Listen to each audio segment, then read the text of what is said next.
Britain didn't conquer India with a massive army or an unbeatable empire. It won India through ambition, deception, corporate greed, lucky timing, and one of the boldest gambles in history. A trading company with no right to rule built an empire bigger than nations, defeated kings, manipulated politics, and rewrote the fate of a subcontinent. This is not just war, it's strategy, betrayal, economics, and empire at its most ruthless. This is the story of the greatest gamble of the British Empire. In the year 1600, when Queen Elizabeth I signed a royal charter granting exclusive trading rights in the East Indies to a newly formed corporation, few could have imagined that this document would mark the beginning of Britain's domination over the richest and most powerful civilization in Asia. The entity created by that charter, the East India Company, was not a state, nor a military power, nor a colonial administration. It was a private business venture, formed by London merchants seeking profit in spices, silks, cotton, and exotic goods.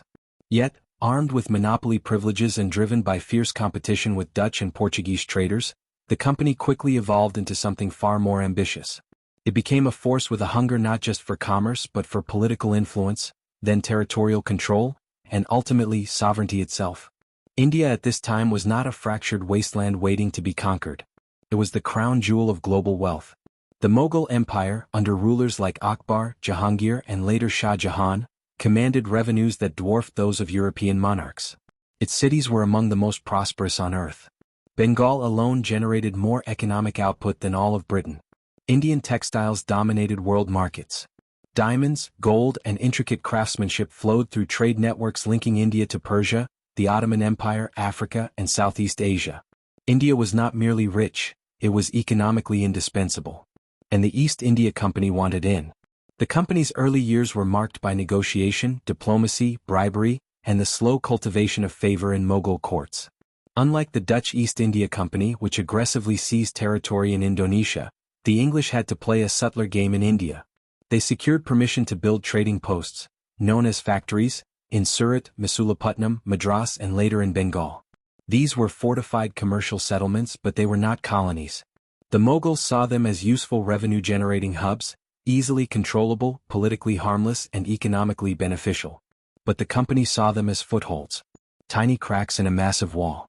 By 1700, the political landscape in India began to shift dramatically. The Mughal Empire, once unified and dominant, started to weaken after the death of Aurangzeb.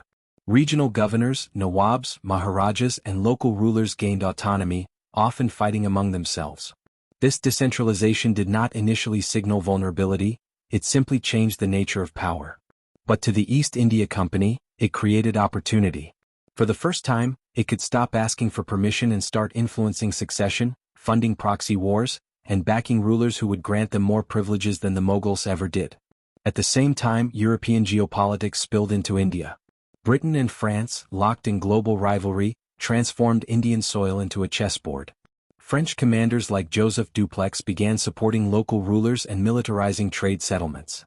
The English responded by doing the same, but more efficiently, more ruthlessly, and with deeper pockets. The East India Company began raising its own army, recruiting Indian soldiers known as sepoys, training them in European warfare, equipping them with muskets and artillery, and placing them under British officers. What began as protection for trade soon turned into preparation for dominance. This was the first gamble, the belief that an army of Indians commanded by a corporation could defeat Indian kingdoms, shape Indian politics, and eventually rule India itself. No empire had ever been built like this before, through the gradual transformation of a company into a state, driven by shareholders, not citizens, profits, not governance, and opportunity, not legitimacy. The greatest empire-building machine in British history was born not from Parliament, but from the stock exchange. The East India Company was no longer satisfied with trading in India.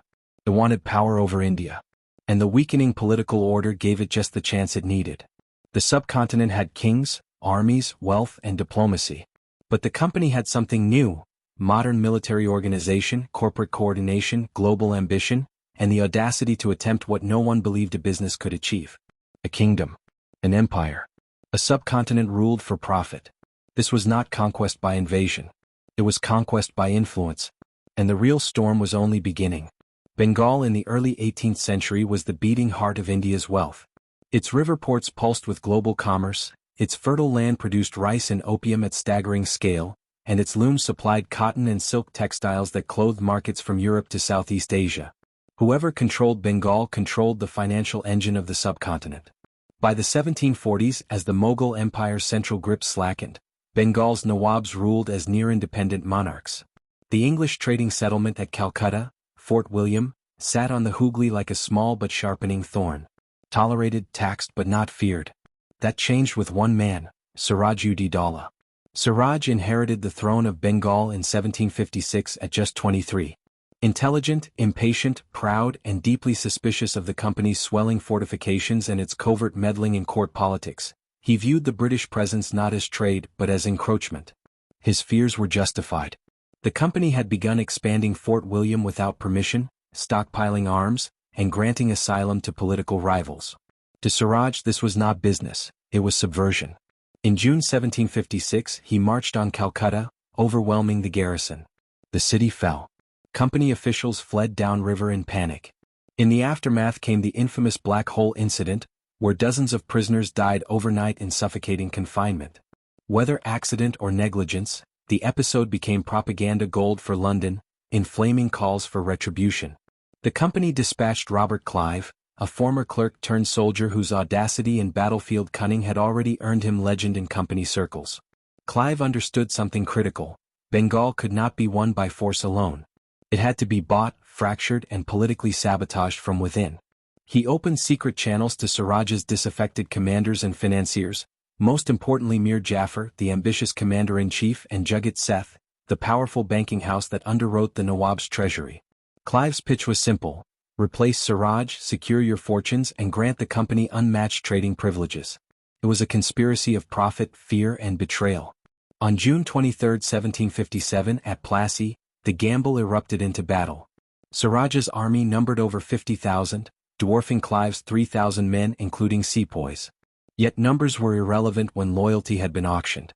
Mir Jafar's contingent, the bulk of Bengal's forces, stood idle, weapons lowered, while Clive's disciplined artillery pounded the center. Within hours Siraj's line buckled. He fled, was later captured and executed. The richest province in India had been won not by overwhelming military might, but by a calibrated storm of bribery, betrayal, and modern firepower. Plassey became the inflection point, the moment a corporation seized a kingdom. Mir Jafar was installed as Nawab, but he ruled on a leash of debt and obligation. The company demanded colossal payments, reparations, gifts, and loans that bled the treasury dry. In return it received zamindari rights, the authority to collect revenue from land, a sovereign power masquerading as commercial privilege. 2 years later, Mir Jafar was replaced by his son-in-law Mir Qasim when he tried to resist the company's demands. Mir Qasim attempted reform, disciplined his own army, and tried to curb the company's tax exemptions that were strangling local merchants. His resistance triggered a second war. This time there would be no conspiratorial subtlety. The company wanted total fiscal dominion. By 1765, after victories at Buxar and a decisive political settlement, the Mughal Emperor Shah Alam II, desperate for protection and stripped of real authority, granted the East India Company the Diwani of Bengal, Bihar, and Odisha, the legal right to collect and administer revenue. With one imperial seal, a private corporation became the tax collector for nearly 30 million people. The company now controlled Bengal's finances, trade, and military appointments. It minted coins, enforced law, and commanded armies larger than many European states. The corporate coup was complete. Bengal was the prize that transformed Britain's Indian gamble into a self-funding empire. The company had become a state in all but name, ruling indirectly but absolutely, fueled by revenues siphoned from the very land it had vowed only to trade with. The Ganges now carried British gold, not spices, to the company's vaults. And the next gamble would be even greater. The acquisition of Diwani rights gave the East India Company something no corporation had ever possessed: sovereign revenue without sovereign responsibility. The company did not need to justify taxation to the people of Bengal, nor to London. Its only obligation was to its shareholders. What followed was not governance but extraction. The delicate machinery that had once sustained Bengal's prosperity, agrarian stability, artisanal industry, and internal commerce, was steadily dismantled and replaced with systems optimized for profit remittance, not public welfare. British officials wielded fiscal authority like commercial leverage, treating land revenue not as a civic contract, but as a balance sheet entry. Company servants stationed in Bengal amassed fortunes at astonishing speed. Private trade, coercive contracts, and monopolistic control over salt, opium, and textiles turned officials into oligarchs. They manipulated exchange rates, enforced tax exemptions for company goods, and squeezed local merchants who had once dominated the global textile economy. Weavers were locked into exploitative advances that dictated prices below market value. Peasants faced inflated assessments that disregarded crop conditions, debt cycles, or seasonal volatility. The tax demand became inflexible, unforgiving, and blind to human cost. This was the second gamble paying out. Bengal's wealth was being drained to finance further expansion, while the province itself slipped toward economic shock. Between 1769 and 1773, Bengal endured a catastrophe that exposed the brutality of company rule, a devastating famine. Crop failure, drought, wartime disruption, and a revenue system that continued collecting taxes even as food production collapsed created a perfect storm. The company's agents did not suspend revenue demands, nor relax price controls on essential goods. Grain speculation surged. Millions starved. Villages emptied. Fields went untilled. The death toll climbed into the tens of millions by some estimates. The company's profits, perversely, did not collapse. They were buffered by monopolies and tax inflows, while Bengal's population bore the full weight of disaster. The gamble had succeeded financially but failed morally at incomprehensible scale. News of the famine ignited outrage in Britain, not because empire was questioned, but because a corporation ruling a kingdom was now politically inconvenient. Parliamentary inquiries exposed the unregulated fortunes being carried home by company servants, nicknamed nabobs, whose wealth warped British politics itself. The British state faced a dilemma: allow a corporation to keep ruling India and risk collapse, scandal, or rebellion, or intervene and assume oversight without disrupting imperial revenue. In 1773, Parliament passed the Regulating Act, beginning the slow assertion of Crown supervision over company affairs. The company retained fiscal and military authority in India, but London now sought to rein in its autonomy. It was the first step toward Britain replacing the company as India's ultimate ruler. Yet even as oversight tightened, the core system remained. India would pay for its own conquest. Expansion accelerated into new territories: Oudh, the Carnatic, Mysore, and Maratha domains, under the logic that political instability could be converted into commercial dependency, then annexation. The company had proven that loyalty could be purchased, kings could be installed and removed, and warfare could be monetized. But it had also revealed a darker truth. When power was unmoored from accountability, profit did not simply govern empire, it devoured it. Bengal's tragedy became the blueprint and the warning, but not the deterrent. The gamble continued, larger now, more institutional, and edging closer to direct imperial rule, where Britain itself would inherit both the spoils and the consequences. While Bengal had been won through conspiracy and cannon fire, the South presented a very different adversary, one that could not be bribed into submission and would not crumble at the sight of European muskets. The kingdom of Mysore, nestled on the Deccan Plateau, had transformed itself into a disciplined, industrializing war state under the leadership of Hyder Ali, and later his son, Tipu Sultan. Unlike many regional rulers distracted by succession feuds or court factionalism, Mysore had centralized authority, reformed its army, expanded domestic manufacturing, and invested in military technology. It imported French engineers, developed iron-cased rockets, fortified its cities, and built one of India's most modern fighting forces. For the first time, the company encountered an Indian power that fought on equal strategic footing, and sometimes better. Hyder Ali's rise had already rattled British interests. A soldier who seized power through merit rather than lineage, he expanded Mysore aggressively and disrupted British alliances in the Carnatic. When war broke out between Britain and France, Mysore allied with the French, not out of romantic diplomacy, but because Hyder understood the imperial arithmetic. Britain's foothold in India could be cracked only if its enemies abroad were empowered locally. The First Anglo-Mysore War, 1767 to 1769, was a shock. Hyder marched within striking distance of Madras itself, forcing the British into a humiliating peace treaty. The company had expected a swift victory. Instead, it nearly lost its southern base. The gamble this time had backfired. The second conflict, 1780 to 1784, unfolded with even greater ferocity. Hyder, now commanding over 90,000 troops, stormed through British-aligned territories, defeating company forces repeatedly. British officers described his campaigns with a mixture of dread and admiration. His cavalry mobility, logistics planning, and scorched-earth tactics neutralized European battlefield conventions. When he died mid-war in 1782, London exhaled, too soon. Tipu Sultan inherited not just a kingdom, but a strategic mission. Tipu was a ruler forged in war. Charismatic, multilingual, deeply nationalistic and obsessively anti-British, he saw the company not as a rival power, but as an existential predator. He restructured the military further, created state monopolies to finance defense, built diplomatic ties with the Ottomans and even attempted outreach to Napoleon, and deployed his most famous innovation, Mysorean rockets. These iron-cased projectiles could travel farther and hit harder than anything the company had faced. They screamed through the air, trailing fire like comets, sowing chaos among infantry ranks and terrifying horses unaccustomed to explosive warfare. The British would later copy this technology and use it in Europe, but here on Indian soil, it was a weapon turned against them.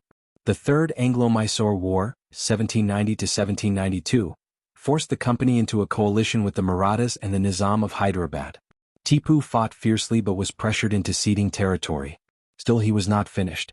The final confrontation, the Fourth Anglo-Mysore War, became the boldest company gamble yet, a direct strike to erase a king who refused to kneel. In 1799, company armies marched on Seringapatam, Mysore's capital. This time there was no conspiracy to purchase loyalty. There was no treaty to negotiate. There was only siege, steel, and strategy. The company's artillery breached the fortress walls. Tipu led a desperate counterattack personally, sword in hand, fighting at the front like a monarch who preferred death to subjugation. He was killed in the assault, his body found amid the carnage, still clutching his weapon. The Tiger of Mysore had fallen, but not in surrender. The aftermath revealed the company's imperial calculus. Mysore was not fully annexed at first. Instead, a child king from the Vodayar dynasty was placed on the throne under British supervision, ensuring political obedience while the company controlled trade and military decisions. Tipu's treasury, weapons, and administrative records were seized. The south had been subdued not by diplomacy or bribery, but by eliminating resistance itself. For the British public, Tipu became a symbol of exotic tyranny defeated. For Indians, he became a symbol of the first great military resistance to European empire. But for the company, his defeat proved something chillingly clear. When bribery failed, modernization could be matched. When politics resisted, kings could be replaced. And when warfare threatened profits, war would be waged without restraint. The gamble endured. The empire expanded. And India, still unconquered in spirit, was learning the price of defiance. After decades of expansion through treaty manipulation, proxy rulers, and direct wars, the company's dominion stretched across most of India. But in 1857 the system it built finally snapped. The Sepoy Rebellion, sparked by military grievances, cultural distrust, and deep resentment of foreign rule, exploded into the largest uprising the British had ever faced. Indian soldiers who once formed the backbone of company power turned their guns on their officers. Cities from Delhi to Kanpur and Lucknow erupted. The rebellion was brutally crushed, but it exposed a truth London could no longer ignore. India could not be ruled by a corporation forever. In 1858, the British Crown dissolved company rule and assumed direct control, beginning the era of the British Raj. Power shifted from shareholders to the monarchy, from merchants to viceroys, and from indirect influence to formal imperial governance. The gamble that began as trade had ended as empire, but now Britain itself, not a company, would carry the crown, the cost, and the consequences of ruling a subcontinent. What started as a quest for spices became a battle for supremacy. Britain's conquest of India wasn't a single war, but a century-long corporate gamble, won through strategy, politics, economics, and overwhelming force when needed. The East India Company proved that empires could be built not just by nations, but by balance sheets and ambition. And when India finally slipped from corporate hands to the crown, Britain inherited the greatest prize of empire, along with the growing storm of resistance that would one day end it. If you enjoyed this journey through history's boldest imperial gamble, subscribe for more untold stories of power, conquest, and global turning points.